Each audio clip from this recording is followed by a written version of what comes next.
Ai.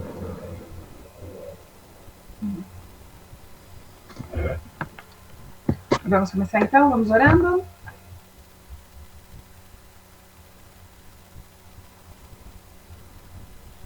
Senhor, meu Deus e meu Pai, nesta hora te agradeço por mais esta oportunidade de estar na tua presença, de estar compartilhando o aprendizado e a tua palavra com as tuas servas. Pai, abençoa cada uma de nós para que nós possamos fazer bom uso da tua palavra e que para que ela possa nos transformar. Renova nossa mente, os nossos corações com o teu entendimento, Pai, para que possamos assim levar para a nossa vida, levar a tua palavra nas nossas atitudes, nas nossas ações e através das nossas experiências transformar vidas para o teu reino, Pai. Assim nós te pedimos e te agradecemos em nome de Jesus. Amém.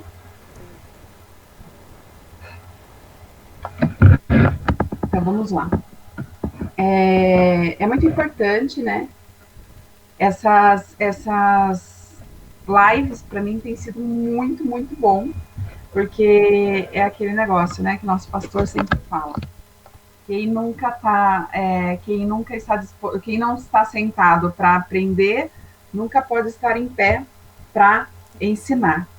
E a gente, antes, o bom de a gente estar à frente de alguma coisa, pelo menos falando por mim, de você estar à frente de alguma coisa, é que você se compromete, tem aquela responsabilidade de você primeiro buscar o alimento para si, de você compreender a dimensão da palavra de Deus, que você vai levar para os outros, mas que antes você usufrua daquele conhecimento e entenda, porque aquilo, quando a gente fala da palavra de Deus, é diferente de a gente falar algo muito teórico a respeito de administração, a respeito de contabilidade, a respeito de qualquer outro tipo de assunto. Por quê?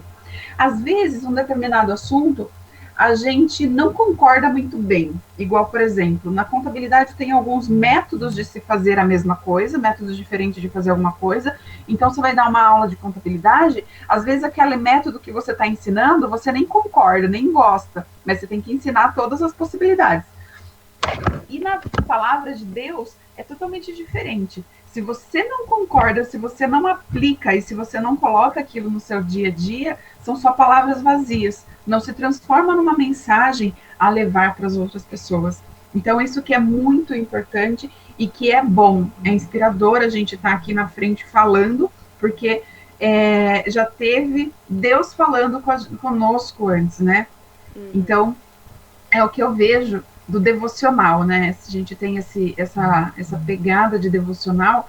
Então, quando a gente pega todos os dias e a gente dedica aquela mensagem, aquele dia, ele é completamente diferente, transformador, e geralmente parece que a sua vida naquele dia se norteia em cima daquela palavra e daquela promessa que você leu, que você se alimentou antes, né? E não tem sido diferente com essas mensagens. Identidade, como eu já falei para vocês, para mim é um assunto que eu comecei a ver o ano passado e já li alguns livros a respeito e estou lendo mais a respeito, porque para mim pega muito esse assunto, que eu não entendia que toda a minha vida era pelo avesso por conta da minha falta de identidade. E dia a dia vão acontecendo situações na minha vida profissional, pessoal, experiências com os meus amigos, minha família, em que eu entendo que tudo o que as pessoas, a forma como as pessoas me tratam, as formas como as pessoas agem comigo, ela tem a ver com o meu posicionamento. E o meu posicionamento tem a ver com a minha identidade bem definida. Então, quando eu compreendo a minha identidade, quando eu compreendo quem eu sou e o que eu posso, e a minha posição de filha do rei, aí muda completamente de figura todo o contexto. E aí você vê as pessoas mudando. Eu vejo hoje como da água para o vinho a minha forma de me posicionar em relação às outras pessoas, em relação a situações, mais do que pessoas, são situações.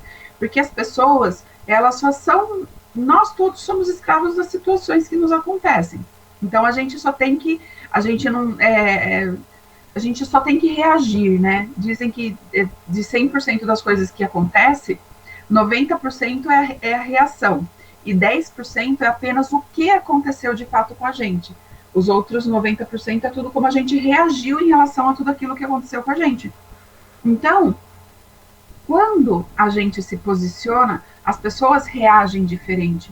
A gente se coloca de um modo diferente e as pessoas passam a se reagir totalmente diferente em relação ao seu posicionamento.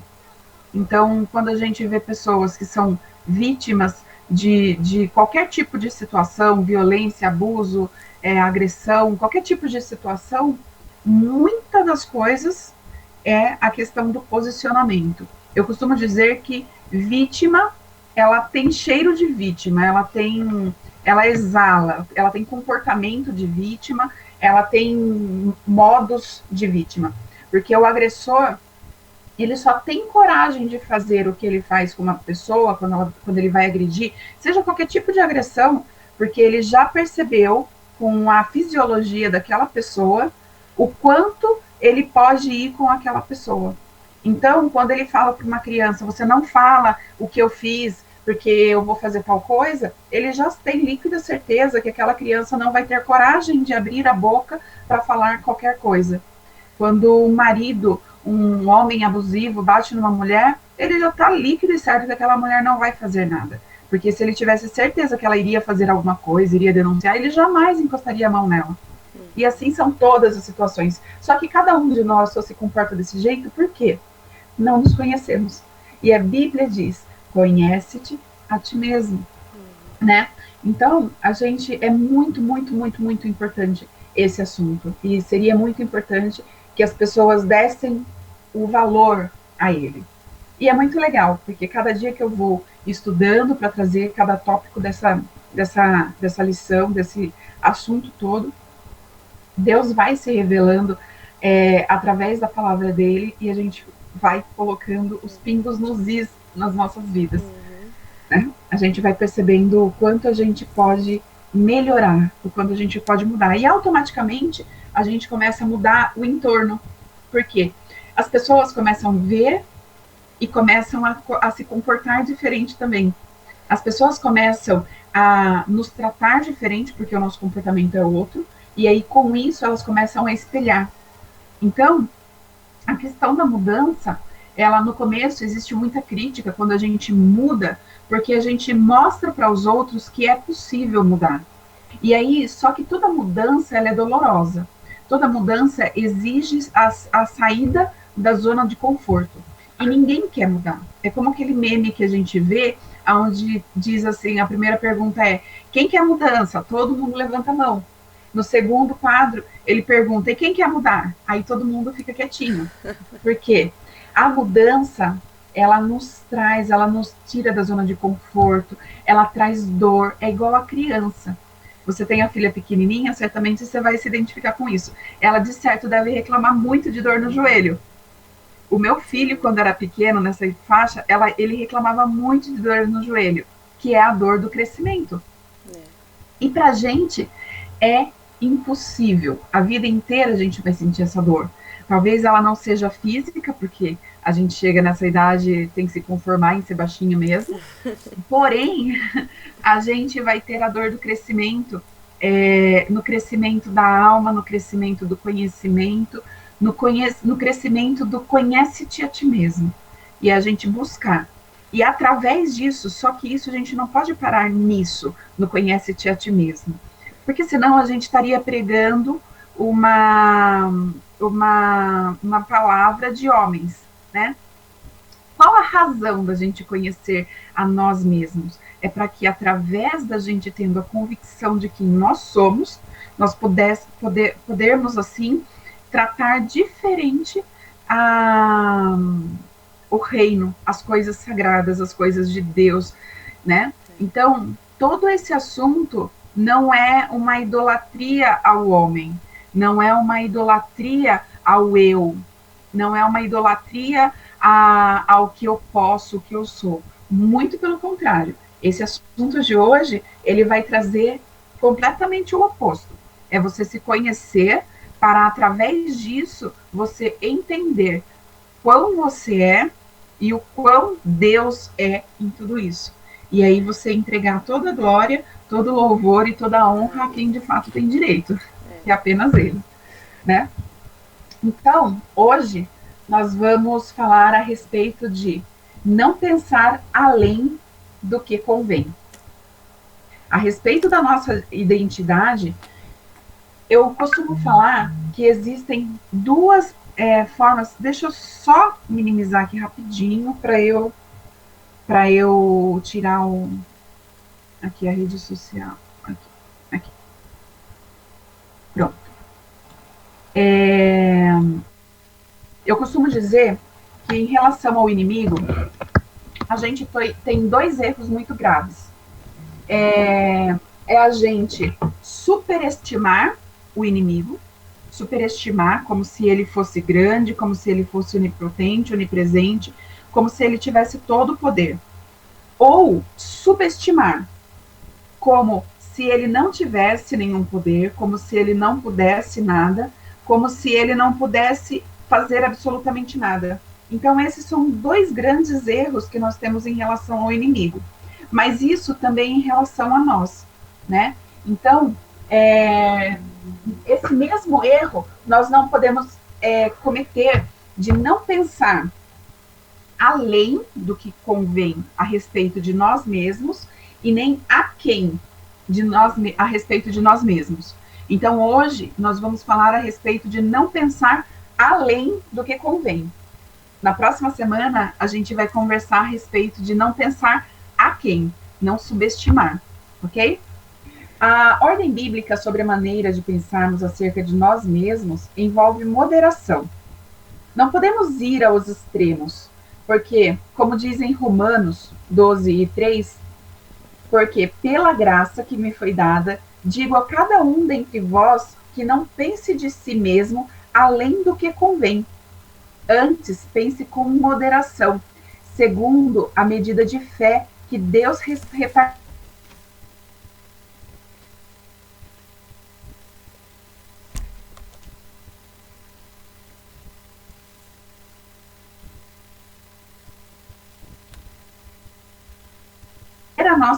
A nossa identidade em Deus tem a ver com fé. Porque ele diz aqui, segundo a medida da fé que Deus repartiu para cada um. Então, nós precisamos pensar a nosso respeito de acordo com a nossa medida de fé, de sorte que em Romanos também 10:17 diz que de sorte que a fé é pelo ouvir, e ouvir pela palavra de Deus. Então, você vê como uma coisa, sem a gente perceber, uma coisa vai puxando a outra. Como é que a gente pode falar de identidade sem a gente falar de fé? Sem a gente dosar e compreender todo o contexto, todo o manual, toda a escritura, o que a palavra de Deus quer falar a nosso respeito, se a gente não entende o que está escrito na palavra de Deus. É por isso a importância. Quando a gente vê uma pessoa que tem uma convicção própria, quando tem... a gente vê uma pessoa coerente, ela tem um conjunto de coisas, né? É até igual, por exemplo, a sabedoria, né? Quando a gente leu sobre a sabedoria em Provérbios, a gente vê que a sabedoria, ela é aquelas 7 colunas, né? Aqueles 7 tripés. Então, que é o temor ao Senhor, tá até escritinho aqui no meu muralzinho aqui. O temor ao Senhor, a obediência, o amor, a paciência, a verdade, a paz e a fé. Então, para você ser uma pessoa sábia, você precisa, no mínimo, cumprir todos esses quesitos. A mesma coisa é quando a gente vê uma pessoa que ela é bem-sucedida, que ela é próspera. Não digo no sentido financeiro. Sempre que falar em prosperidade, sempre tira esse entendimento de finanças. E sim, prosperidade é a pessoa ter condições de com a condição que ela tem, que seja o salário que ela recebe, ela ter sucesso. Então, vamos supor, uma pessoa que recebe um salário mínimo, mas a vida dela é toda regrada e bem estabelecida dentro daquele salário mínimo. Não falta, não sobra, mas também não falta. Isso pode ser considerado uma pessoa próspera. Então, uma pessoa que consegue compreender é uma pessoa que tem equilíbrio, ela consegue pautar toda a sua dinâmica de vida, o seu entendimento em todas as áreas, na área espiritual, na área financeira. Então, quando a gente vê essas pessoas na área familiar, na área social, então, quando a gente vê uma pessoa assim, ela consegue se identificar, ela consegue compreender e trazer as verdades da Bíblia através do conhecimento para toda a sua vida e fazer com que ela seja coerente. Quando você analisa uma pessoa dessa, às vezes você vê uma pessoa simples, uma pessoa com poucas condições, poucas posses, mas parece que para ela tudo é completo, né? Parece que ela entende, ela compreende. Você fala de coisas grandes e coisas pequenas, e ela consegue compreender tudo o que você está falando dentro da simplicidade dela, ela consegue compreender. Então, são pessoas coerentes. E é essa coerência que a gente precisa trazer para o nosso autoconhecimento. É a gente crescer dia a dia e produtivamente, equilibradamente, digamos assim. O que gera fé no meu coração, até a respeito da minha própria imagem, não é ficar tentando me convencer de que eu sou alguma coisa. É eu entender as declarações de Deus e da sua palavra. Então, nesse sentido, as áreas que precisamos de equilíbrio são orgulho e humildade, a independência e a interdependência, e a vanglória com a glória a Deus. Então, são esses 3 pontos que nós vamos tratar hoje, que eu entendo que quando a gente está falando de não pensar além do que convém, a gente precisa encontrar o equilíbrio nesses 3 pontos, né? Então, vamos começar aqui, por exemplo, com orgulho e humildade. Vamos falar um pouco do orgulho e os seus danos. O motivo da queda, um deles, a gente já pode começar com o motivo da queda do diabo, de Lúcifer, né? Do próprio Satanás. Quando a gente vê em 1 Timóteo 3, versos 6 e 7, diz: não neófito, ou seja, novo na fé, para que, ensoberbecendo-se, não caia na condenação do diabo. Então, aqui ele já fala que essa condenação é uma condenação própria do diabo. Convém também que tenha bom testemunho dos que estão de fora, para que não caiam em afronta e no laço do diabo. Mas aí, nessa passagem bíblica, Paulo fala do pecado que enredou o diabo, e Paulo alerta para que nós também não venhamos a cair nele. Mas de onde que Paulo tira essa informação de que a queda do diabo foi o orgulho? A gente pode ver, por exemplo, em Isaías 14, no verso 12 ao 14, que diz: enquanto vocês acham aí, a paz do Senhor, Fran, paz do Senhor, mãe. Senhor. Estamos falando hoje, então, sobre não pensar além e nem aquém do que convém naquele assunto de identidade que nós estávamos falando. Depois vocês podem pegar o comecinho do vídeo, mas vamos lá. Isaías 14, o verso 12 ao 14 diz: como caíste desde o céu, ó Lúcifer, filho da alva, como foste cortado por terra, tu que debilitavas as nações, e tu dizias no teu coração: eu subirei ao céu, acima das estrelas de Deus, e exaltarei o meu trono, e no monte da congregação me assentarei. Aos lados do norte, subirei sobre as alturas das nuvens, e serei semelhante ao Altíssimo. Então, a gente vê aqui já claramente que o orgulho Ele foi o motivo da queda de Lúcifer. Ele foi o motivo pelo qual ele teve todo esse problema de cair da onde ele estava, de toda a posição que ele ostentava, que ele tinha, né? Uma posição de glória mesmo, mas que ele não soube entender o papel dele, né? Digamos que ele foi o primeiro a ter aí o problema de identidade. Então, a gente precisa compreender justamente por isso. A gente tem aqui uma outra referência que é chamada de lei da dupla referência, que seria a profecia para o príncipe de Tiro, que está registrada em Ezequiel 28, no capítulo 28, verso 12 ao 17, que diz: Filho do homem, dize ao príncipe de Tiro, assim diz o Senhor Deus, porquanto o teu coração se elevou e disseste, eu sou Deus. Verso 6, portanto, assim diz o Senhor Deus, porquanto estimas o teu coração como se fora o coração de Deus.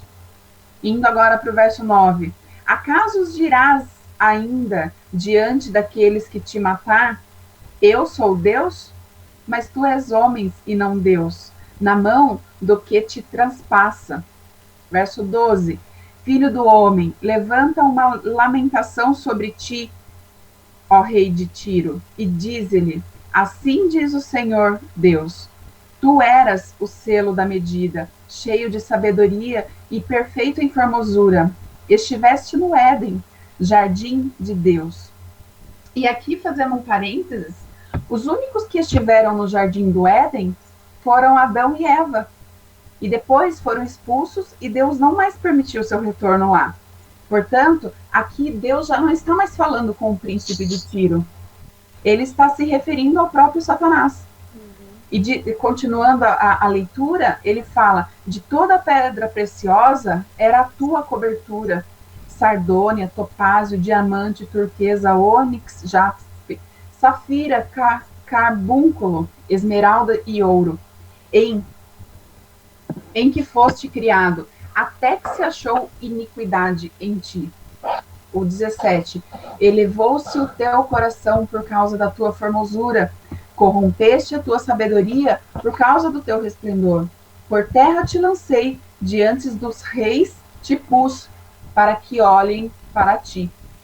Então aqui a gente vê a questão do orgulho, o que ela pode trazer e as consequências para uma pessoa, né? E um outro ponto, que ele pode acontecer a qualquer um, como está, por exemplo, em 2 Coríntios 12 e 7, que diz, e para que não te ensoberbecesse com a grandeza das revelações, foi-me posto um espinho na carne, mensageiro de Satanás, para me esbofetear, a fim de que não me exalte. Aqui, Paulo, ele já entra na questão onde ele diz que foi posto a ele um espinho na carne, que é justamente o lembrete diante de todos os feitos. Imagine só, quando a gente fala a respeito de Paulo, todos os feitos que Paulo fez, todo o trabalho que ele teve, todo o campo missionário que ele de fato trabalhou e conseguiu levar, ali ele está se referindo que ele não tem a paz de conseguir se engrandecer por conta disso, porque algo o lembra o tempo todo o quanto ele foi perseguidor do povo de Deus, o quanto ele trouxe consequências graves, inclusive a morte de Estevão, por exemplo, para conta dele, por conta da perseguição ao povo de Deus. Então, com isso, ele não conseguia encontrar nele a altivez de falar, olha tudo o que eu fiz. Tudo o que ele fez, ele dá e devolve a glória a Deus, devido à graça. Até quando a gente olha, então, no começo do capítulo 12, ele está falando assim, Segundo Coríntios 12, verso 2, conheço um homem em Cristo que há 14 anos foi arrebatado até o terceiro céu. Se no corpo ou fora dele, não sei. Deus o sabe. E sei que tal homem, se no corpo ou fora dele, Deus sabe, foi arrebatado ao paraíso e ouviu palavras inefáveis, as quais não é lícito ao homem referir. Aí, a gente, quando olha até aqui, dá a impressão de que ele está falando de uma terceira pessoa, ele está falando de uma outra pessoa. Aqui no verso 5, a gente já entende que, na verdade, ele está falando dele. De tal coisa me gloriarei? Não, porém, de mim mesmo, salvo nas minhas fraquezas. Pois, se eu vier a gloriar-me, não serei nécio, porque direi a verdade, mas abstenho-me para que ninguém se preocupe comigo, mais do que a mim ou de mim ouve. Então, ele mesmo fala no começo, no verso 2, tudo que de fato aconteceu com ele, as glórias que ele viu a respeito da glória de Deus e tudo mais, porém, não é por isso que ele vai se gloriar. Porque se ele se gloriar, ele vai estar se gloriando nele e não em Cristo. Então, esta é uma situação onde Paulo nos adverte que pode acontecer com qualquer homem, onde nós precisamos entender que a soberba, ela precede a queda. Nós bem vimos recentemente em Provérbios 16 e 18, né? Que a soberba, ela precede a ruína e a altivez do espírito, a queda. Então, por isso que é tão importante conhecermos os nossos pontos e entender esse equilíbrio entre orgulho e humildade. Quando a gente fala aqui, por exemplo,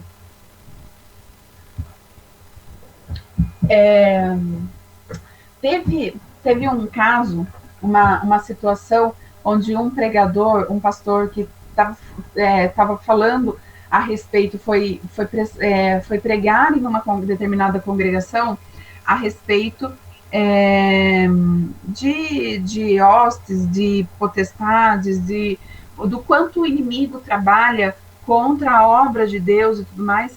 E aí uma pessoa perguntou a ele,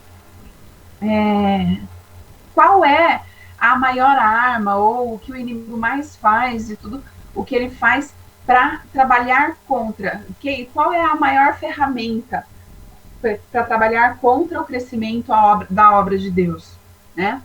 E aí ele pegou e falou que era Deus, que na verdade era Deus.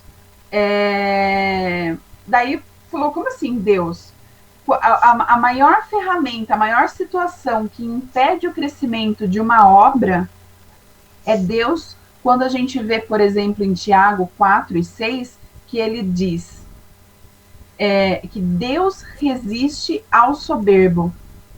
Antes, que está escrito assim, antes ele dá maior graça, pelo que diz, Deus resiste aos soberbos, mas dá graça aos humildes. Então, quando a gente vê um ministério, quando a gente vê uma pessoa crescendo, quando a gente vê uma obra crescendo, a maior arma contra aquela própria pessoa é Deus, quando ela deixa a soberba e o orgulho entrar no coração dela. Porque a palavra de Deus, ela diz que Deus resiste ao soberbo. Então, no que a gente começa a ensoberbecer, crescer e ter essa altivez e essa arrogância, Deus, ele próprio, ele já nos corta, ele já começa a resistir a nos abençoar, a nos engrandecer através da graça dele. A graça dele já começa a não ser compartilhada conosco. Por isso é tão importante a gente estar atento a quem a gente está engrandecendo com os nossos testemunhos, a quem a gente está engrandecendo com o nosso louvor, com o nosso crescimento, o que ele está causando na nossa imagem, na nossa identidade, né? É importante a gente crescer, É importante aprender sobre a palavra de Deus? É muito importante. Porém, se esse conhecer a palavra de Deus, ele servir para eu menosprezar o meu irmão, porque eu estou achando que eu sei mais do que ele, aí você já começa a desandar. Não vai adiantar em nada você conhecer a Bíblia de capa a capa, sendo que você está usando a ferramenta de forma equivocada, de forma errada, entendeu? Então, são coisas que a gente precisa ter o discernimento e buscar o entendimento de fato da palavra de Deus.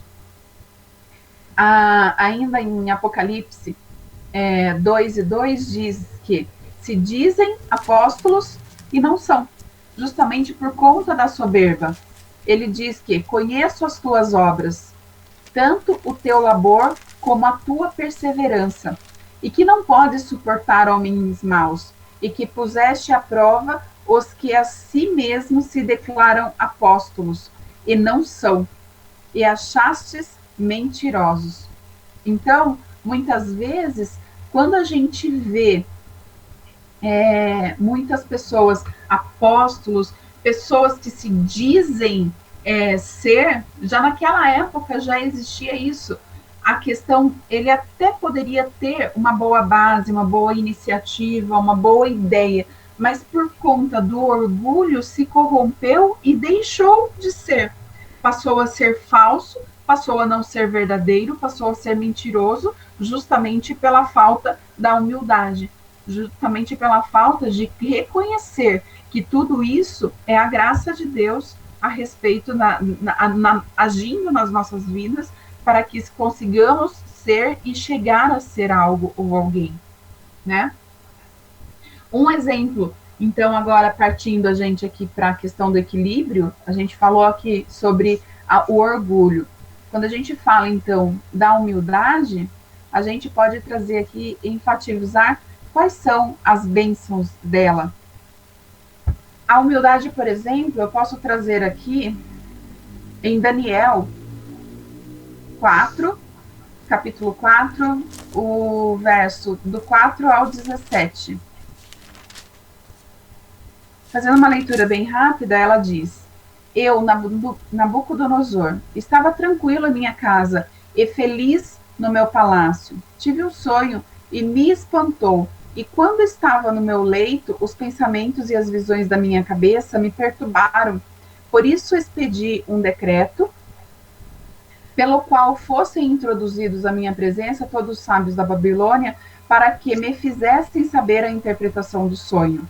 Então entraram os magos, os encantadores, os caldeus, os feiticeiros, e lhes contei os sonhos, mas não me fizeram saber sua interpretação. Por fim, se me apresentou Daniel, cujo nome é Beltesazar, segundo o nome que Deus, e no qual há o espírito dos deuses santos. E eu lhe contei o sonho, dizendo: Beltesazar, chefe dos magos, eu sei que há em ti o espírito dos deuses santos, e nenhum mistério é-te difícil. Eis as visões do sonho que eu tive. Dize-me a tua interpretação.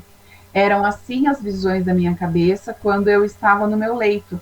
E eu estava olhando e vi uma árvore no meio da terra, cuja altura era grande. Crescia a árvore e se tornava forte, de maneira que a tua altura chegava até o céu, e era vista até os confins da terra.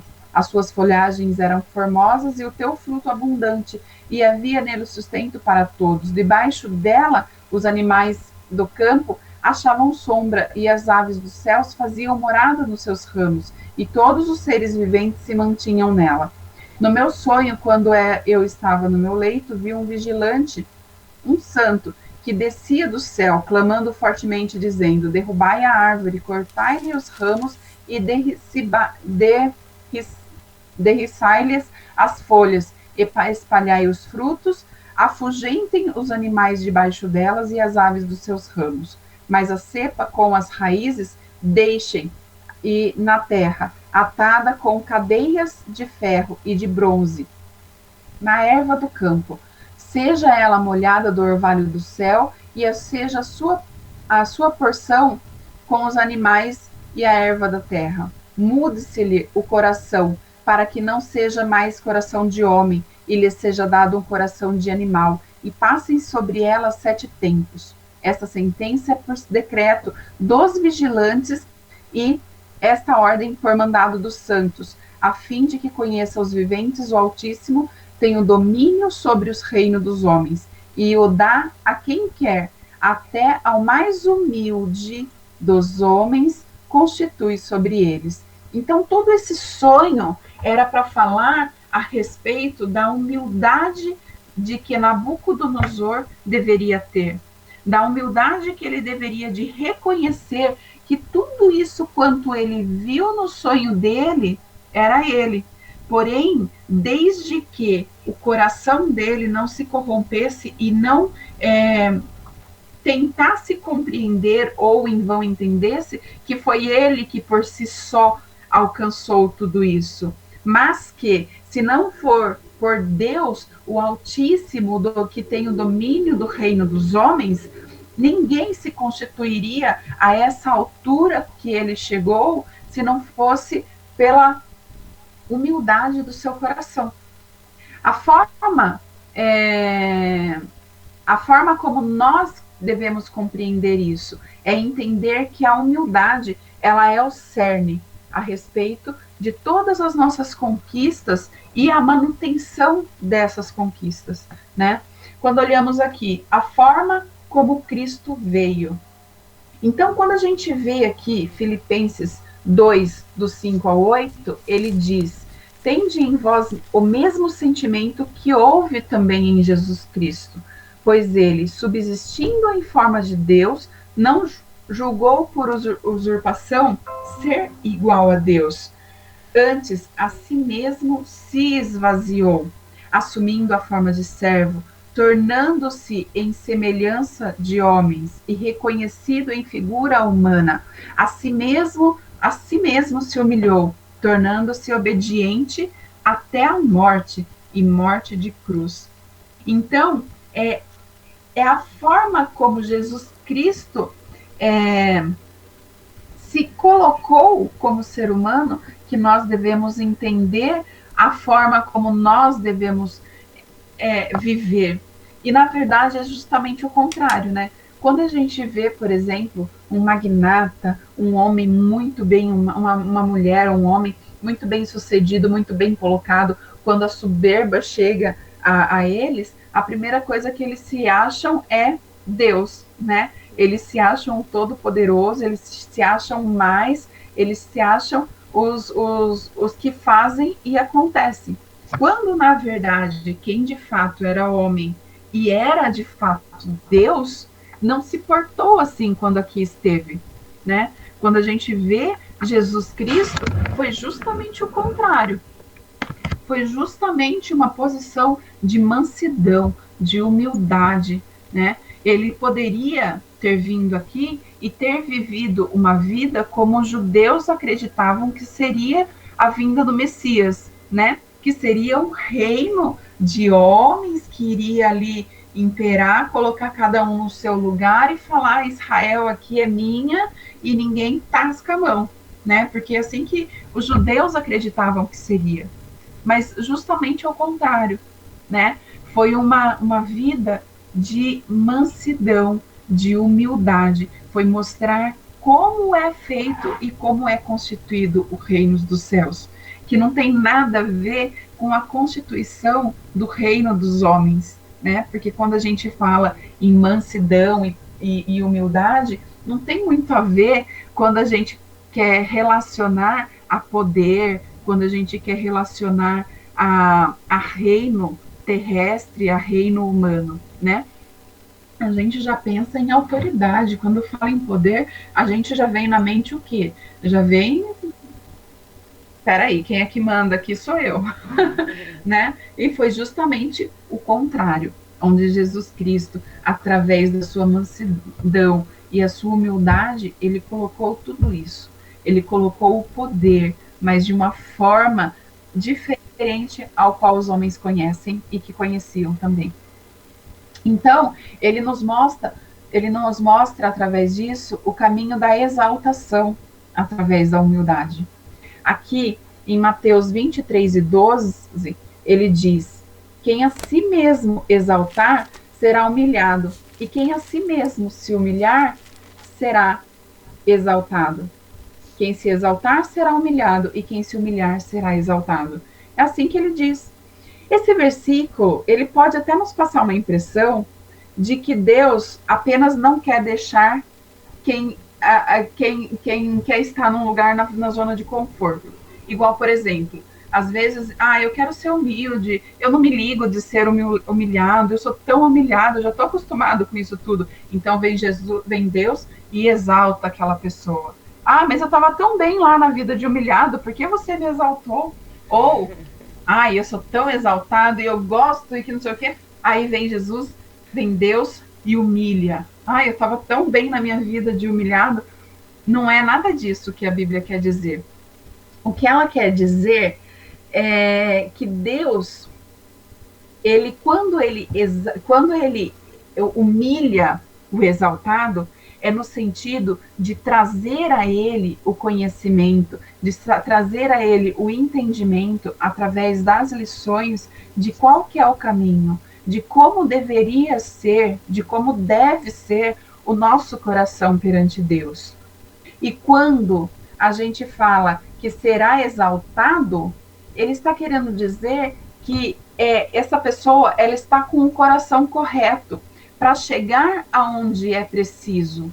Se a minha identidade e a minha definição de graça está correta, e a execução do meu propósito, ela está ligado à graça, então esta é a forma de manter o fluxo da graça de Deus e manter o coração humilde. Então, veja que é uma cadeia de coisas que quando o fato de a gente ser humilhado, o fato da gente ser humilde, e por ser humilde, a gente ser exaltado, é porque o nosso coração já está ligado no fluxo da graça. Já está, e com isso já está alinhado com o nosso propósito, e através de toda essa cadeia de consequências de coisas, a gente consegue receber essa exaltação, mas entenda, é uma exaltação em Cristo. E quando a gente recebe essa exaltação em Cristo, não é uma exaltação como no caso como os que a gente vê no caso dos homens. Ele fica lá com aquela falsa humildade. É porque eu sou humilde mesmo. É porque eu sou mesmo uma pessoa humilde.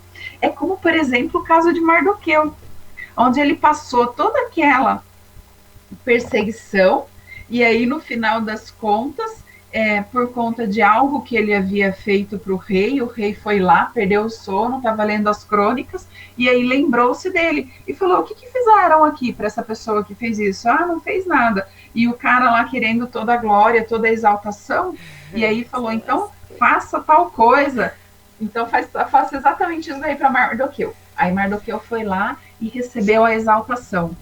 Só que Mardoqueu, quando passou aquele momento de exaltação, voltou para sua vida normal, para o seu posto normal. Eu nunca me esqueço dessa mensagem que eu ouvi a respeito disso, aonde o pastor enfatizou justamente isso. Depois que recebeu toda aquela honra, toda aquela glória, toda aquela exaltação, é vida normal. Mardoqueu voltou lá para a sua vida, para a sua situação, e foi viver. E ainda teve as situações que ele teve, as outras dificuldades, as tribulações continuaram acontecendo, e continuou a vida que segue. Não quer dizer que quando você é exaltado por Deus, você vai ali, viver uma vida de rei para o resto da vida. A exaltação em Deus é justamente você receber a aprovação de Deus pela humildade com a qual você está vivendo, e aí você continua vivendo nessa humildade para que você não seja humilhado, porque a partir do momento que o seu coração se exaltar na exaltação que você teve, você caiu. Então são algumas pegadinhas, digamos assim, que se nós pegadinhas entre aspas, né? Pegadinhas de nós homens. Se a gente não tiver cuidado, a gente cai nessa pegadinha humana de receber um louvor, uma exaltação, uma honra por conta de um merecimento daquele momento. Passou aquele momento, a gente se exalta e aí a gente passa a viver novamente uma vida de pecado, uma vida de humilhação, porque não entendemos que é o coração humilde, o coração contrito que se chega a Deus e que se recebe as exaltações em relação às dádivas de Deus. Mas ele também, ele dá graça aos humildes. Então, quando a gente vê, por exemplo, que a gente enfatizou aqui em Tiago 4 e 6, no primeiro tópico que a gente estava falando do orgulho, ele falou assim, antes, ele dá, pelo que diz, né? Pelo que diz, Deus resiste, e aí a gente colocou a ênfase no resiste aos soberbos. Agora nós podemos ver, quando a gente fala de humildade, a continuidade desse versículo que diz, e dar ênfase na parte que ele diz, mas dá graça aos humildes. Então, você vê que num único versículo, ele já está os dois contrapontos que a gente colocou, o orgulho e a humildade. Então, aqui, ó, você precisa entrar no eixo em relação a esse assunto aqui, porque ele vai resistir aos soberbos. A partir do momento que você crescer e entender que você é o tal, aí Deus começa a resistir a você. Agora, quando você cresce, mas entende que isso é a graça de Deus, ele vai continuar te dando graça, porque é isso que ele dá. Está escrito aqui em Tiago 4 e 6. Ele dá graça aos humildes. Então, é um ciclo sem fim. Você mantém a humildade e ele te dá graça. Você mantém a humildade e ele te dá graça. E assim vai. Então, e vemos que isso é algo que todos nós podemos aprender, né? Quem é que não pode aprender em relação a isso? Quando a gente lê aqui, por exemplo, Mateus 11, do 28 ao 30, que diz, vinde a mim, todos que estáis cansados e sobrecarregados, e eu vos aliviarei. Tomai sobre vós o meu jugo e aprendei de mim, porque eu sou manso e humilde de coração, e achareis descanso para a vossa alma, porque o meu jugo é suave e o meu fardo é leve. Então, quando a gente olha aqui, olha a lição que a gente tira. Hoje eu estava repassando nessa leitura e eu peguei nessa parte aqui, que diz, porque o meu jugo é suave e o meu fardo é leve. Totalmente o oposto de quando a gente vê a respeito do orgulho. Quando a gente vê a respeito do orgulho, a gente não tem aquela sensação de peso. Quando a gente vê uma pessoa orgulhosa em ação, não dá aquela sensação de que a pessoa está tendo que carregar um piano nas costas para poder conseguir manter aquela pose, porque ela não dorme sossegada, porque tem conspiração, porque ela tem que fazer 50 mil coisas para conseguir manter aquele poder, e aí tem 50 outras mil pessoas embaixo dela tentando puxar o tapete, e aí ela tem que o tempo todo ficar ali. Enquanto que, quando a gente está na soberania da graça de Deus, ele nos promete que o jugo é suave e o fardo é leve, entendeu? E aí ele fala para que nós tomai dele e aprendei dele, que ele é manso e humilde de coração. E aí a gente vê outro ensinamento, porque quando ele fala que é manso e que é humilde, não é um manso e humilde de entendimento, né? Porque a gente pode muito bem racionalizar e entender o que é manso e humilde, não é? A gente não consegue pegar uma pessoa mansa e humilde e imitar e falar assim, olha só, como aquela pessoa é humilde, como aquela pessoa é mansa, quando você conversa com ela, ela tem um falar macio, um suave, ela é tranquila. Quando acontece uma situação com ela é só paz e amor, e ela consegue lidar com aquilo, eu vou aprender. E aí você vai lá e racionaliza aquele ser manso e humilde, né? Então, você tem uma questão zen, você começa a fazer aí as meditações, né? E aí vem, e você conta até 10, vem as situações da vida, e você conta até 10, e você consegue passar. Tudo isso é no racional. Mas a Bíblia não fala que é no racional, não é no intelecto, não é na mente. A Bíblia diz que é ser manso e humilde de coração. É o que o coração processa. Não é o que a velocidade da mente estabelece. É o que o coração compreende a respeito dessa situação. Então, a gente precisa primeiro trazer para o nosso coração essa mansidão e essa humildade. E aí, a respeito disso, quando uma situação surgir, eu não tenho que contar até 10, porque já está internalizado no meu coração. A minha forma de agir já é natural, porque já faz parte. Não tem um verso que diz que a boca fala o que o coração está cheio? É justamente aqui essa aplicação. Porque quando a gente racionaliza, o nosso cérebro tem que, de fato, contar até 10, porque a gente ensaiou aquela frase, a gente ensaiou aquele comportamento e a gente tem que ser daquele jeitinho. Mas quando a gente internaliza, a gente tem que agir de acordo com o que a gente é. A gente age numa espontaneidade que o cérebro da gente não consegue mudar. E aí a gente vive, de fato, como quem aprendeu e viveu, como quem tomou de fato o jugo e aprendeu como mestre a ser manso e humilde de coração. Certo? Então aqui nós conseguimos fechar, conceituar a primeira parte do orgulho versus humildade. Agora vamos entrar na independência e a interdependência. Quando nós vemos aqui, deixa eu só tomar um golinho, porque eu dou uma acelerada na voz e aí depois começa a doer a garganta. A independência e os seus danos. É quando a gente acha que a gente é totalmente independente, né?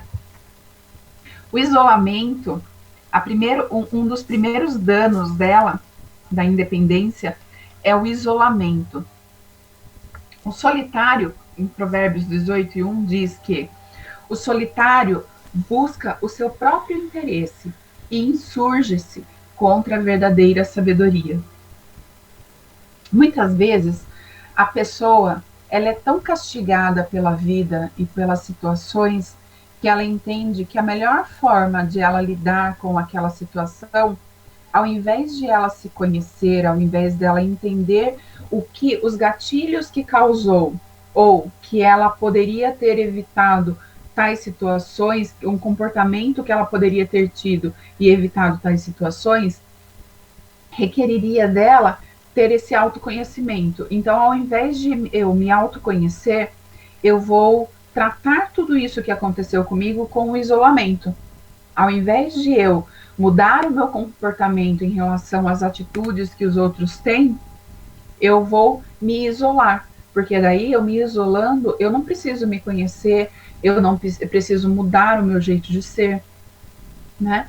Então, se eu tenho uma decisão a tomar, ao invés de eu tomar uma decisão em relação ao comportamento dos outros, eu me isolo, eu mudo, eu faço de outra forma com que eu não venha a ter mais aquela situação.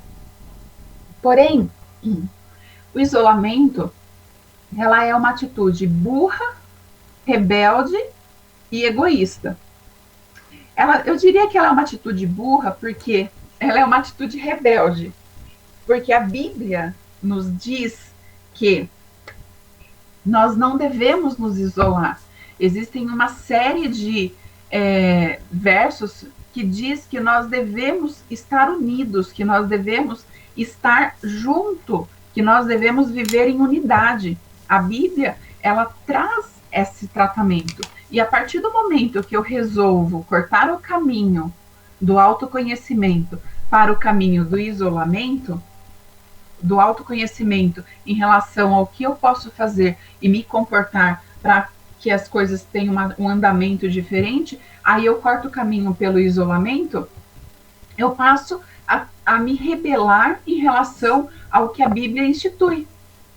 Mesmo quando uma pessoa ela deseja não se casar, por exemplo, e ela vive solitária, entre aspas, de não ter um relacionamento, ela ainda assim vive em amizade, em comunidade, tem a família e tudo mais.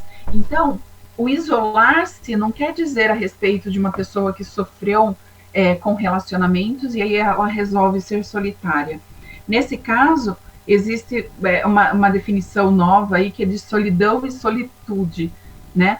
Então, a solidão é quando as pessoas se afastam de todo mundo e querem se isolar de tudo e de todos. Solitude é quando, mesmo ela estando sozinha em momentos, ela não se sente sozinha, excluída, isolada. Ela está bem com ela mesma. Então, você pode viver bem consigo mesma, ter essa solitude, querer viver sozinho, sem ter um relacionamento, entre aspas, mas ainda assim, viver em família, viver em amigos, se relacionar na igreja ou diversas outras formas, né? E a questão do egoísta, ela não percebe, mas ela está sendo egoísta, porque todos nós fomos feitos para o relacionamento. Tanto que quando Deus criou Adão e Eva, a gente vê que ele vinha todo dia, todo final de tarde, para se relacionar com ele. Então, Deus já criou homem e mulher justamente por conta da questão do relacionamento. Quando a gente não se relaciona, a gente está deixando de compartilhar aquilo que a gente aprendeu. Quando você não se relaciona, uma situação que aconteceu e que você passou, uma experiência que você viveu, está deixando de ser compartilhado com outras pessoas para que ela também aprenda e também siga um exemplo, por exemplo, entendeu? Então, são esses pontos que você se torna egoísta. Por quê? Você deixa de contribuir para o crescimento do outro, como a Bíblia assim nos aconselha e nos instrui. E um outro dano é a questão do coração não ensinável, né? Então, quando a gente não tem quando a gente tem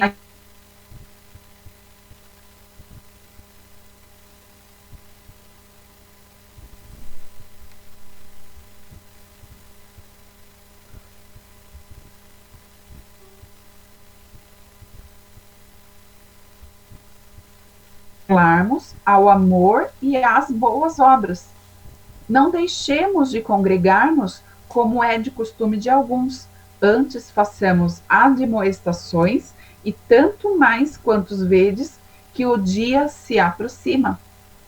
Então, é justamente esse ponto que nós dizíamos, em que a Bíblia o tempo todo nos impulsiona a congregarmos. A gente entra naquela questão dos desigrejados, por exemplo, aonde a pessoa fala, não, mas eu tenho um relacionamento com Deus, eu leio a Bíblia todo dia, eu oro, eu tenho meu tempo devocional, eu tenho a minha vida aqui com Deus. No entanto, você está indo para a igreja? Não, eu não vou para a igreja, porque aquele povo, porque ele é santo, né? Mas aquele povo gosta de uma fofoca, gosta de não sei o quê, que na verdade, meu ponto de vista, é que quem foge da fofoca é porque ele percebe que interiormente ele é o mais fofoqueiro e ele nem vai, que é para não contaminar os outros. Então, tem os pontos, né? Que de repente você pode não ser tão santo assim, que na verdade no seu subconsciente você está fugindo para não colocar os outros em pecado. Então, é isso que nós devemos vencer, as nossas dificuldades, os nossos anseios, para que com isso nós possamos crescer e ter em Deus a nossa referência, né? E as bênçãos da interdependência. A interação no corpo, como nós vemos em 1 Coríntios, no capítulo 12, do verso 21 ao 26, ele diz assim: não podem os olhos dizer à mão, não preciso de ti, nem ainda a cabeça aos pés, não preciso de vós. Pelo contrário, os membros do corpo que parecem ser mais fracos são necessários, e os que parecem menos dignos no corpo, a estes damos muito mais honra.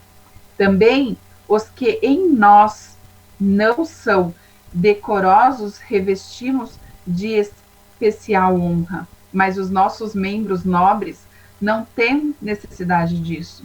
Contudo, Deus coordenou o corpo, concedendo muito mais honra àquilo que menos tinha, para que não haja divisão no corpo. Pelo contrário, coopere os membros com igual cuidado em favor um dos outros, de maneira que, se um sofre, todos sofrem com ele.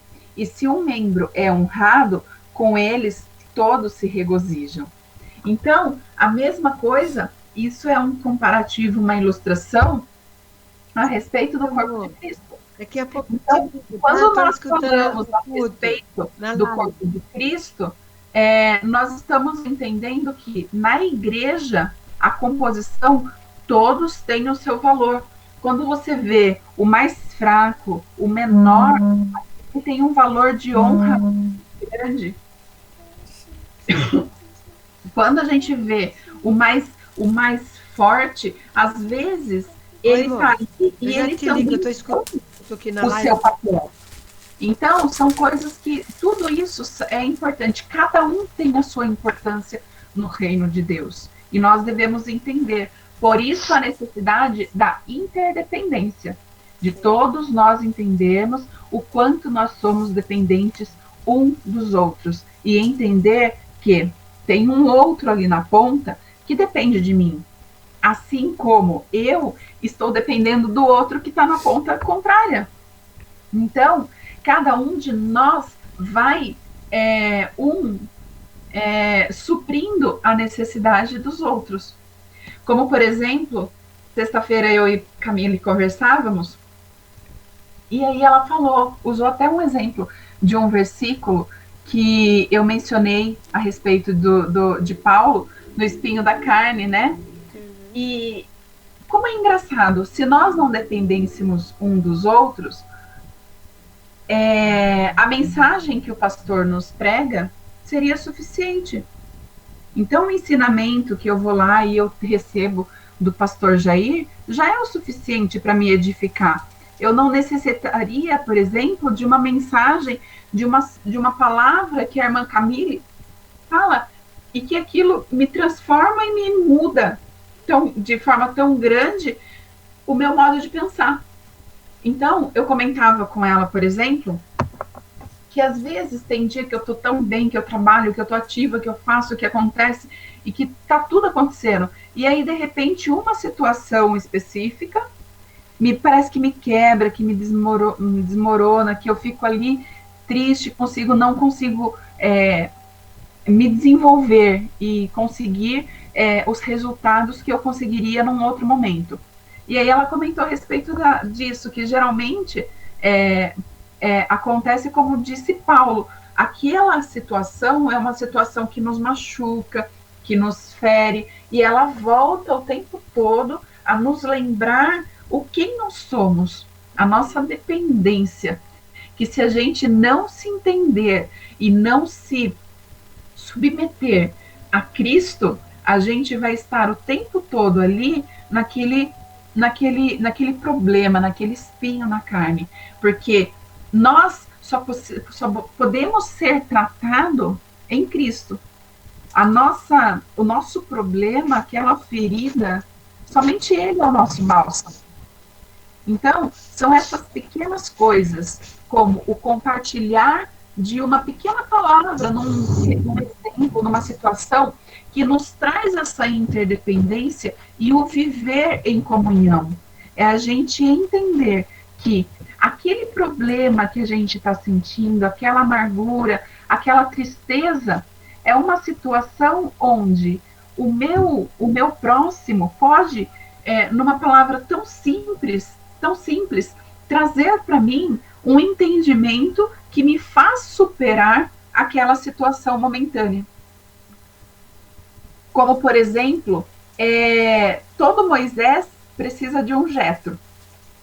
Quando nós vemos, né, ali em Êxodo 18, eu até separei ele aqui, mas como a hora já está avançada, eu não vou ler. eu deixo para que vocês entrem lá e leiam em Êxodo 18, que é basicamente o quê? Eu amei. Essa passagem, eu li ela no começo desse ano. E eu que gosto, assim, de administração, que trabalho nessa área contábil e tudo mais, eu falei assim, cara, é por isso que a gente vê, até hoje em dia, pessoas que não cursam uma faculdade e que são excelentes, que são o cara em administração, porque tem dons que são naturais, né? Que eu entendo que é o caso de Jetro. O cara era muito bom. Ele pegou, ele veio, só resumindo para a gente não ler, porque vai do 1 até o 27. Então ele veio já quando Moisés está lá acampado com todo o povo de Israel, andando rumo à terra prometida, ele vem e vê a sobrecarga de Moisés a respeito de julgar todas as situações que aconteciam ali com aquele povo. Né? Então, tudo que acontecia vinha para Moisés decidir o que seria feito a respeito. E aí Moisés certamente já estava cheio de olheira, já estava todo descabelado, já chegou ali e falou assim, fio, não dá, você vai ter que dar um jeito nisso daí, ó. Pega o pessoal, faz aqui, entende quem é que pode te ajudar em tais coisas e delega, né? Isso é o básico da administração. Quando você vai ver a administração, um administrador de empresa, ele tem que ter ali, ó, os braços fazendo, cada um fazendo um pouco, né? Então, isso é a interdependência. É a gente entender que cada um tem a sua função. Cada Moisés precisa do seu Jetro para vir aqui e falar assim, viu? Vamos compartilhar conhecimento aqui. O meu ponto de vista a respeito disso é tal coisa, faz tal coisa. Aí, nesse ponto, entra mais um pulo do gato. Deus não falava diretamente, tete a tete, face a face com Moisés? Por qual motivo que teve que Jetro ir lá falar isso para Moisés? Por qual motivo Deus usa Jetro para falar isso com Moisés? Porque eu entendo que Deus, ele não dá o conhecimento, revelação, todas a uma única pessoa. Todos nós somos interdependentes. Por mais relação que nós tenhamos com Cristo, que nós tenhamos com Deus, a gente ainda vai precisar de uma ponte para ligar e fazer aquela ficha cair. Alguém que fala, viu, por que você não faz tal coisa? Por mais de oração e fervoroso que seja, pastor Jair, que seja Luciano Subirá, que seja qualquer um de nós, pode criar calo nos joelhos, criar bolhas d'água de tanto orar. Deus vai falar contigo? Vai, mas ele não vai falar só contigo. Muitas vezes ele vai usar pessoas para vir falar com você.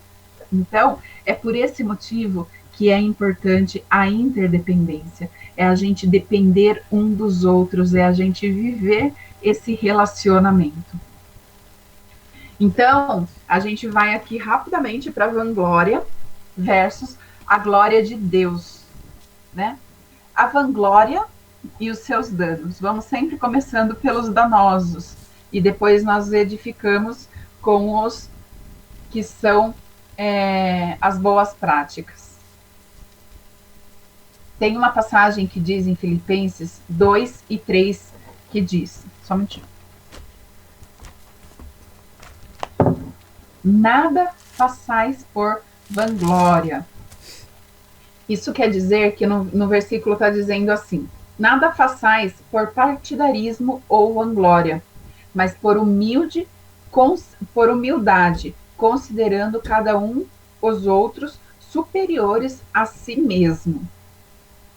Então, a gente não deve fazer uma situação, nada que a gente vá fazer, a gente tem que fazer por tomar peito e defender ferrenhamente uma coisa ideologicamente, né? Hoje a gente vê bastante isso, né? Então, As pessoas gostam de gloriar-se, de vangloriar-se a respeito de uma situação, que ela é a dona da razão em tal ponto de vista, que ela... E a Bíblia nos diz que nós não devemos fazer nada nesse ponto de vista. Nunca. Sempre quando você vê hoje em dia uma pessoa que vem com partidarismo, entrando em política mesmo, escancaradamente falando, vem um falando assim, ai, super ideia fechada a respeito de Bolsonaro, ou ideia fechada a respeito de Lula, porque é sempre isso, né?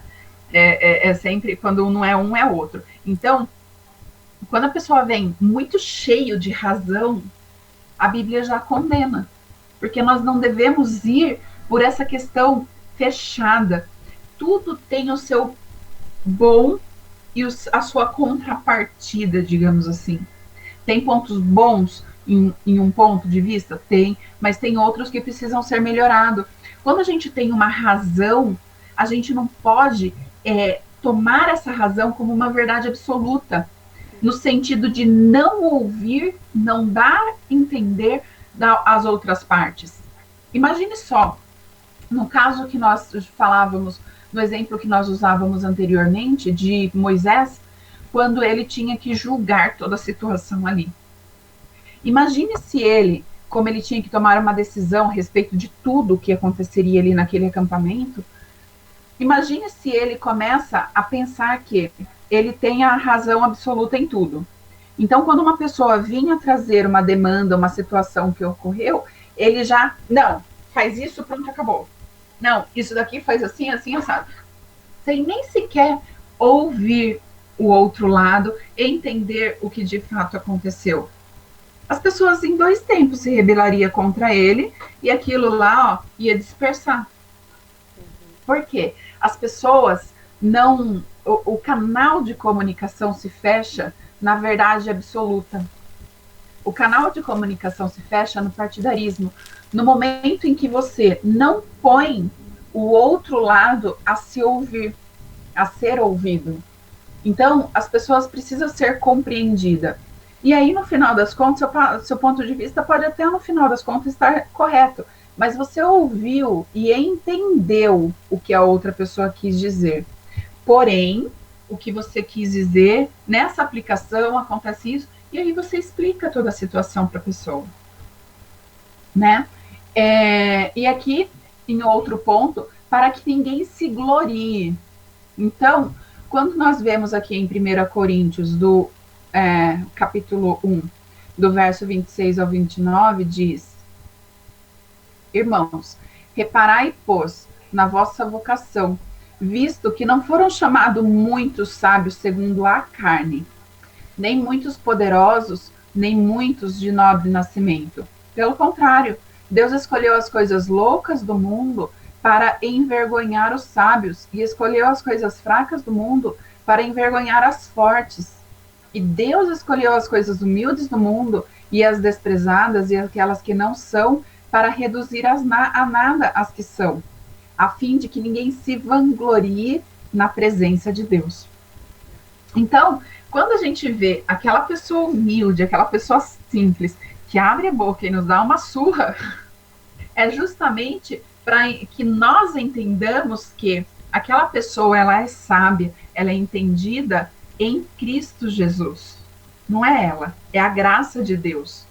Quando nós somos escolhidos e estamos em algum posto, temos que entender que nós somos apenas ferramentas, canal de comunicação através de Deus. E a partir do momento que, quando a gente falou no começo, que nós começarmos a levantar o nariz, a graça de Deus já não nos contempla mais. E aí a gente vai passar a ser um mero mortal, um mero poderoso, que não serve para nada na obra do Senhor.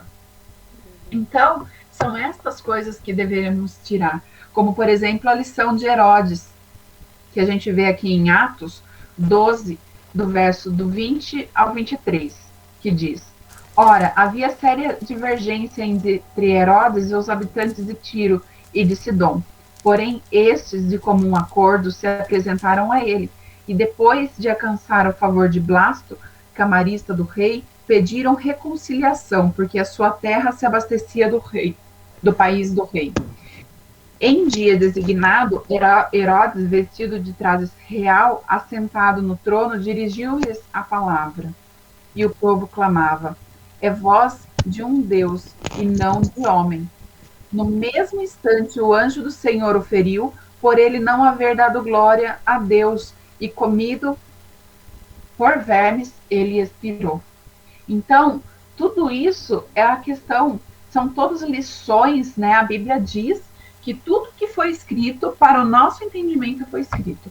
Então, quando a gente vê uma história dessa, nós devemos entender que a falta, Deus não vai sair, logicamente, o anjo bradando do céu a cada situação de orgulho e de independência, onde a pessoa se sente independente de Deus, que não merece, que não precisa da graça de Deus. Deus não vai mandar um anjo a todo momento e derrubar e expirar e a pessoa cair ali no momento.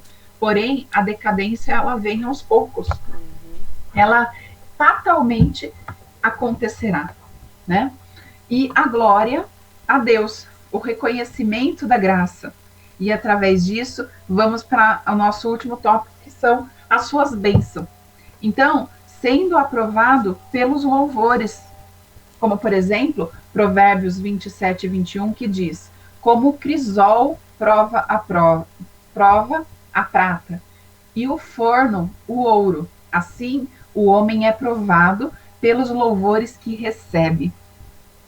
Imagina só, vou até molhar a garganta aqui, só um minutinho.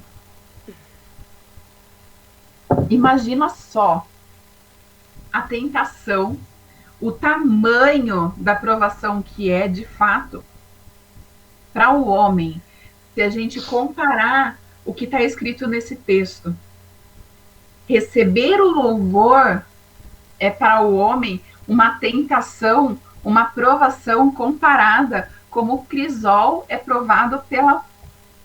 o crisol, a prata é provado pelo crisol e o ouro no forno. Então, você imagina a quantos graus o ouro precisa passar para que ele seja recebido aquela validação de pureza, né? Aquela atestação e tirado e refinado, né? A mesma coisa somos nós, homens, em relação aos louvores. Então, quando alguém começa a falar, olha, parabéns, nossa, como você é, nós somos muito tentados e provados a receber essa glória. Assim como o ouro é provado no fogo, nós somos provados nessa circunstância a receber e a tomar a glória de Deus para nós. Então, precisamos ter muito cuidado, porque muitas vezes as pessoas veem, nossa, como você fala bem, nossa, como você tá bem, como você tá numa situação. E isso não é nada. A gente tem o tempo todo que se lembrar que, como Paulo, tudo isso é a graça de Deus. E que as circunstâncias no dia a dia vêm como os espinhos da nossa carne, nos lembrar do quanto o pecado já nos castigou, o quanto as nossas atitudes no passado já nos trouxeram consequências e evidências de que nós nada somos. Então, são essas questões que devemos entender e atribuir a Deus o sucesso. Como a gente vê, por exemplo, em 1 Coríntios 15, do 9 ao 10, que diz: porque sou o menor dos apóstolos, que mesmo não sou digno de ser chamado apóstolo, pois persegui a igreja de Deus. Mas pela graça de Deus, sou o que sou. Não está se desvalorizando, está falando que é, mas está dando a honra e a graça a Deus. Sou o que sou. A sua graça me foi concedida. Não se tornou vã. Antes trabalhei muito, mais do que todos eles. Todavia, não eu, mas a graça de Deus comigo. Então, são esses reconhecimentos, é entender a fonte, né? Aqui, reconhecer que Deus é a nossa fonte, que Deus é o nosso escudo. Pois quem é que te faz se sobressair? E que tem tu que não tenhas recebido? E se recebeste, por que te vanglorias? Como se não o tivesse recebido? Né? A gente vê aqui essa passagem em 1 Coríntios 4 e 7, que diz, como é que a gente se vangloria como se a gente não tivesse recebido? Como se de fato fosse natural. Nossa, como você fala bem? Ai, é bom natural, eu nasci assim. Mal sabe o tanto de abobrinha que eu falava quando criança, né, mãe? Então, é mais ou menos isso. É a gente entender que a gente não é nada. A gente apenas foi lapidado pelo lapidador. Entendeu? Se hoje eu falo um pouquinho menos de abobrinha, é porque Deus me concedeu a graça. Porque se não fosse a graça e a honra dele e o favor dele, eu nada teria alcançado. Então, quando a gente vê também em Tiago 1,17 diz, toda boa dádiva e todo dom perfeito são do alto, descendo do Pai das luzes, em quem não pode existir variação ou sombra de mudança. Então, aquela pessoa que canta lindo, maravilhoso, aquela pessoa que prega de forma eloquente, é o quê? A passagem está dizendo, toda boa dádiva e todo dom perfeito são do alto. Foi Deus quem deu. Ela é apenas um instrumento, um receptor, um tabernáculo, aonde aquilo é guardado, aonde aquilo é confiado. Mas é Deus quem dá a honra e a graça para que ela assim o reproduza. E quando não nos julgamos, somos julgados. Como diz em Coríntios, 1 Coríntios 11, no verso 31 e 32, porque se nos julgássemos a nós mesmos, não seríamos julgados. Ou seja, devemos nós nos julgar. Mas não nos julgar para o superior, mas para nos julgar na questão da humildade, de trazer aqui, olha, eu preciso ser mais humilde nesse ponto, olha como eu sou falha. É o julgamento de nos trazer a consciência do quanto nós precisamos melhorar ou o quanto nós somos limitados. Mas quando julgados, somos disciplinados pelo Senhor, para não sermos condenados como o mundo, no verso 32. Então, o que acontece? Quando nós somos julgados, nós somos, de fato, disciplinados pelo Senhor, é a exortação, é a gente fazer o tempo todo o entendimento da palavra de Deus e compreender, assim, sermos lapidados. Se não corrigirmos a nossa forma errada de pensar, Deus tratará conosco. Como lá no caso de Nabucodonosor, terminando então aqui no verso 25, ele diz, serás expulsos de entre os homens, e a tua morada será com os animais do campo, e dar-te-ão de comer as ervas como os bois, e serás molhado do orvalho do céu, e passar-se-ão 7 tempos por cima de ti, até que conheças o Altíssimo. Reconheças que o Altíssimo tem domínio sobre o reino dos homens e dá a quem quer. E no verso 37 ele fala, agora, pois, eu, Nabucodonosor, louvo, exalto e glorifico ao Rei do céu, porque todas as suas obras são verdadeiras e os seus caminhos justos, e pode humilhar aos que andam em soberba. Então, no final, toda aquela situação lá de Nabucodonosor, do sonho e tudo mais, se cumpriu na vida dele e ele termina no final exaltando, porque depois dele comer do pau da terra, dele entender quem ele de fato é, ele cai em si e compreende que Deus é o Altíssimo, né? Então, a gente tem o exemplo, como, por exemplo, de Pedro, né? Então, Pedro se lembrou da palavra que Jesus lhe dissera, antes que o galo cante, tu me negarás 3 vezes, e saindo dali chorou amargamente. Então, a situação de Pedro também é um exemplo típico a respeito da glória a Deus. E a gente entender que nós não somos nada. E que se a gente não tiver cuidado, a gente cai novamente, né? E E também terminando agora com o exemplo de Paulo, no 2 Coríntios 12:7, que diz: e para que não ensoberbecesse com a grandeza das revelações, foi-me posto um espinho na carne, mensageiro de Satanás, para me esbofetear, a fim de que não me exalte. Então, Paulo, de todo o trabalho que ele fez, é como se ele tivesse um limitador. Para ele entendia aquele ponto limite, aquela situação, aquele espinho na carne, como um lembrete, o tempo todo, falando: olha, nesse ponto, você já errou, você já falhou, e isso aqui é para te lembrar da onde você veio, de quem você é e o quão falho você é. Imagine só, se todos os nossos pecados, se todas as nossas condutas fossem apagados, limpos, e a gente não tivesse mais lembranças, não tivesse aquele espinho na carne que nos trouxesse o tempo todo da onde a gente estava e da onde a gente foi tirado. A gente ia o tempo todo se esquecer quem a gente de fato é e quais as consequências das nossas más escolhas, porque a gente ia se exaltar e trazer ali o tempo todo a honrar nós próprios e falar: não, olha o quanto eu trabalhei, eu sou Paulo, olha que serviço que eu fiz, trabalhei mais do que todos juntos.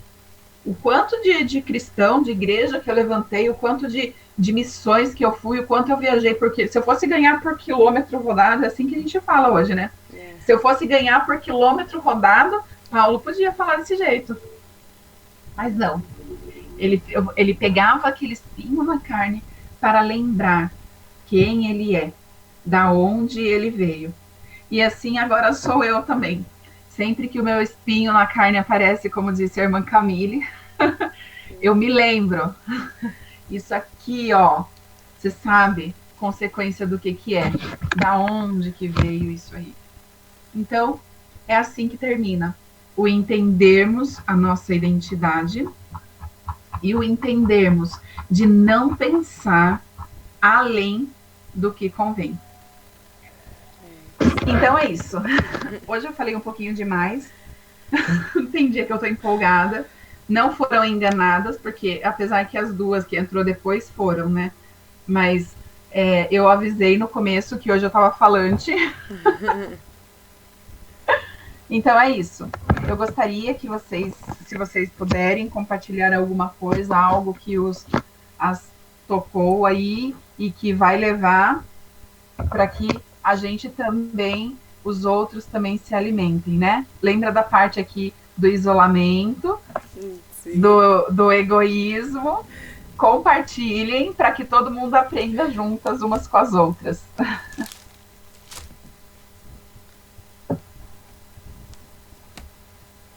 Quem começa? Camille? Eu vou começar.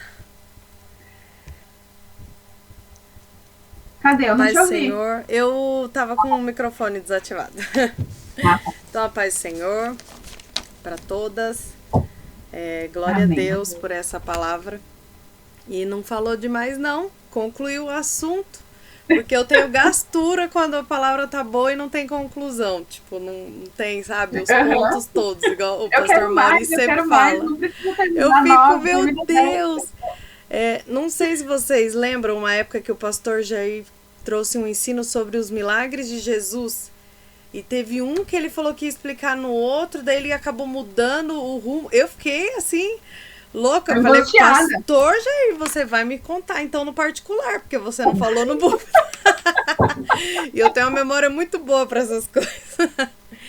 Então, o que eu quero compartilhar hoje, na verdade, hoje cedo no devocional de Mateus, né, na nossa leitura do cronograma, eu fiquei com esse pensamento e veio... Nada é, né, por acaso, né? Tudo tem um propósito. E você veio meio que me dar uma conclusão geral do meu pensamento hoje cedo. Falando primeiro sobre a fé, que você começou falando sobre isso, né? Que é através da fé, né, que possamos conhecer mais quem somos. E aqui em Mateus, no capítulo 9, a leitura de hoje, capítulo 9 e 10, eu percebi que tanto para o paralítico, aqui no versículo, deixa eu ver, eu até marquei, mas eu não estou agora. Mas tanto para o paralítico, quanto para a mulher do fluxo de sangue e para os cegos e o mudo, ele fala sempre relacionado à fé. Exemplo, no capítulo 9, versículo 29, ele fala, tocou então os olhos deles, dizendo, seja-vos feito segundo a vossa fé. A mulher do fluxo de sangue, ele fala de novo. E Jesus voltando, versículo 22, Jesus voltando-se vendo-a disse, tem ânimo, filha, a tua fé te salvou. E aqui no paralítico também fala, no versículo 2, e Jesus vendo a fé deles, disse ao paralítico. Então, assim, é tudo em torno da fé. E eu fiquei... Meu pensamento foi, Jesus, se hoje eu precisar, né, de alguma cura, de alguma provisão, a minha fé tá alcançando, sabe? E essa foi a questão, e eu comecei a procurar o que significa e tal, e você veio assim para arrematar o que realmente quer dizer isso. E para finalizar a minha oportunidade, eu quero deixar também aqui no capítulo 10 de Mateus, a questão que você falou que nunca é de nós. E principalmente quando nós estamos na frente de algum trabalho, alguma coisa que nos puxa essa responsabilidade, que foi o que você iniciou a live falando, a gente começa a buscar mais, né? E aqui no capítulo 10 de Mateus, versículo 20. Versículo 20. Não, a partir do versículo 19. Mateus capítulo 10, versículo 19. Aqui Jesus separa os seus discípulos e começa a falar para eles qual a missão deles nessa terra, né? O que eles vão fazer. E ele diz assim, mas quando vos entregarem, não vos dê cuidado como ou o que haveis de falar, porque naquela mesma hora vos será ministrado o que haveis de dizer. Porque não sois vós quem falará, mas o Espírito de vosso Pai é que fala em vós. E eu achei isso maravilhoso. E às vezes a gente fica tão nervoso, nossa, no meu caso, na segunda e na sexta eu já acordo, meu Deus, o que você tem para o teu povo hoje? Me ajuda, o que eu vou falar? E sabe, essa não é angústia, mas é um zelo que a gente tem com a obra. Preocupação. Né? Isso. E eu lendo isso daqui me deu um acalento, sabe? E aqui no versículo 27 foi para fechar assim. O que vos digo em trevas, dizei-o em luz, e o que escutais ao ouvido, pregai-o sobre os telhados. Ou seja, o que o Senhor Jesus fala conosco quando a gente está sozinho. A palavra, o verbo que se fez carne, o meu Espírito Santo, o meu Deus, quando eu convido a Trindade Divina, lê comigo, fala comigo, eu tô aqui, ó, tô separando esse momento do meu dia, e para aprender nas trevas, o quê? Sem ninguém ver, ninguém tá vendo, geralmente meu marido tá trabalhando, minha filha tá dormindo, ninguém tá vendo eu buscando, né? E é ali que o Senhor Jesus nos revela. E o que eu achei mais gostoso, e o que escutais ao ouvido. Ninguém chega numa pessoa que não tem intimidade e vai lá falar no ouvido dessa pessoa. Ninguém faz isso, né? Então aqui Jesus nos mostra um nível de intimidade que ele quer ter conosco. Para que a gente faça o quê? Guarde só para nós? Não. Para que a gente saia a proclamar. E nessa proclamação aumenta-se a fé, porque a fé vem pelo ouvir e ouvir a palavra de Deus. Então, se eu escuto a irmã Luiz, que se alimentou de todo esse conteúdo nas trevas, o Senhor Jesus falou com ela, no seu ouvido, ela ministrou agora aqui pra gente, a minha fé aumentou. Então, é aquilo que ela falou, é um ciclo, né? E eu agradeço a Deus por essa oportunidade, por mais esse dia de grande conhecimento. Deus abençoe. Nossa, excelente, Camille, excelente. Era justamente essa compreensão, era justamente esse entendimento da gente poder trazer essa comunhão, né, de compartilhar, de entender a palavra de Deus. E a questão da fé pegou no cerne da questão, esses 3 exemplos que você citou aí, foi justamente o começo da nossa fala, nesse sentido mesmo, de entender, a partir daquele momento, Jesus os desafiou, entre aspas, cada um a exercitar a fé. Cada um recebeu o milagre de acordo com a sua fé e tiveram que fazer para levar, né? Então, se cada um recebeu a sua libertação, a sua cura, toda a situação ali foi, entre aspas, o mérito da fé que eles puseram em ação, né? Mas para tudo isso, a gente precisa ter a fé, como a gente disse, ela vem lá dentro, né? É no coração, é a gente internalizar, é a gente compreender que Deus é quem faz.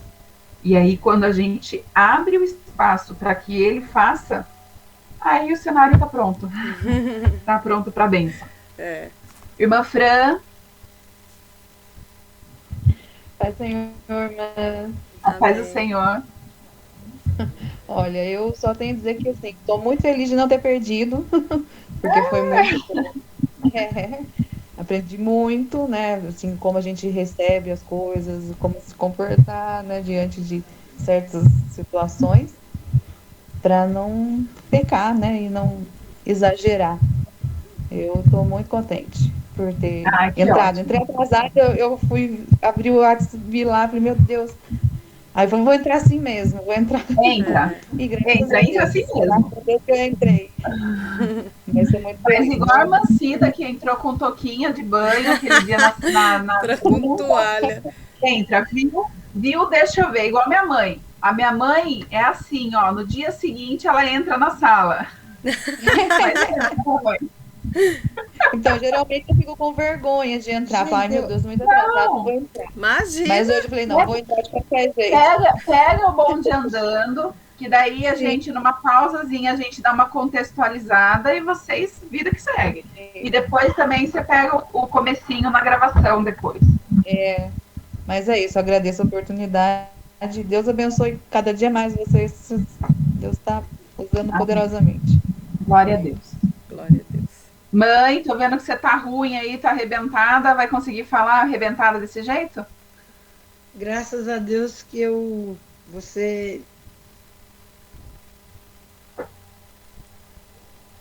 mandou mensagem, eu gripe e apaguei.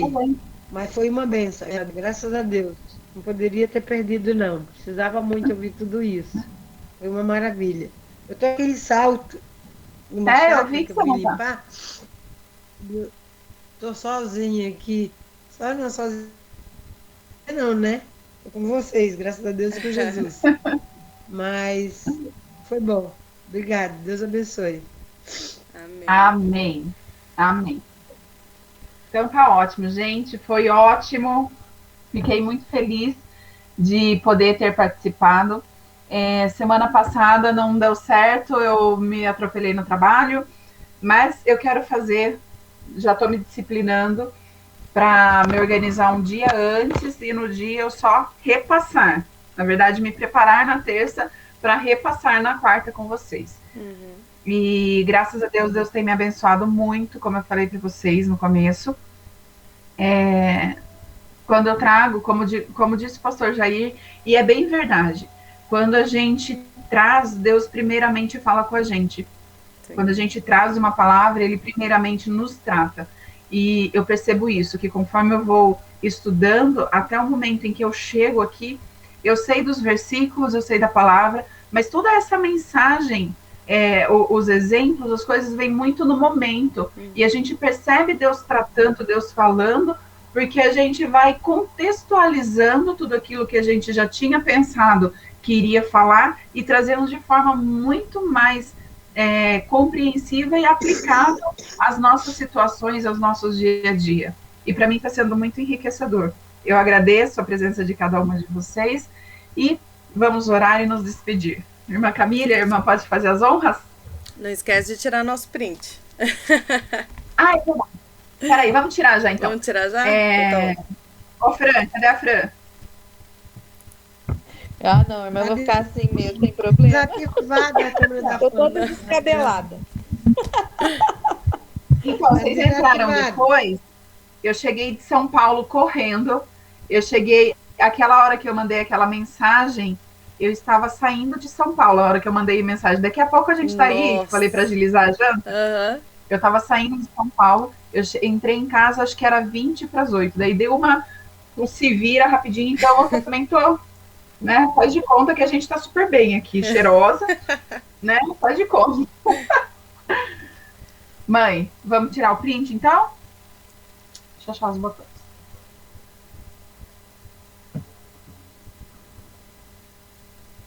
Deixa eu conferir rapidamente. Ainda bem que tem a fotinha do Facebook aí, que salva a gente. Ah, é verdade.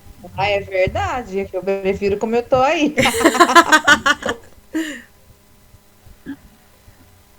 Ai, cadê? Peraí. Deixa eu fechar aqui e abrir de novo. Ah, tá aqui. Hoje o técnico mexeu no meu computador, então às vezes eu faço. Aí, tá todo mundo de olho aberto. Eu tô com uma cara meio esquisita, mas tá bom, faz parte, sou eu mesma. Deixa eu ver aqui. A outra. Tá bom, tá ótimo. Então tá bom, gente, vamos orar, agradecer a Deus e nos despedimos então. Assim. Uma Camille. Vamos orar então. Senhor Jesus, eu quero te agradecer nesse momento pelo dom da revelação que o Senhor tem nos dado, pelo dom de discernimento da tua palavra. Eu quero te agradecer, Senhor Jesus, por ter nos ajudado a estarmos aqui, Senhor, ter parado toda a nossa rotina para estarmos aqui meditando na tua palavra, nos alimentando, Senhor Jesus. Nos ajude, ó Pai, a guardar no nosso coração, porque a tua palavra diz que a nossa boca fala daquilo que o coração está cheio, que possamos nos encher de ti, Senhor Jesus. É a minha oração nessa noite. Nos orienta, nos guie através da tua palavra, Espírito Santo, pois sei que nada é em vão e tudo tem um propósito. Amém. Nós queremos dia, Pai. Amém, Jesus. Muito obrigada, boa noite. Boa Melhoras noite. aí, mãe. Boa noite. Melhoras, irmã José. Boa noite. Boa Obrigada, noite. irmã.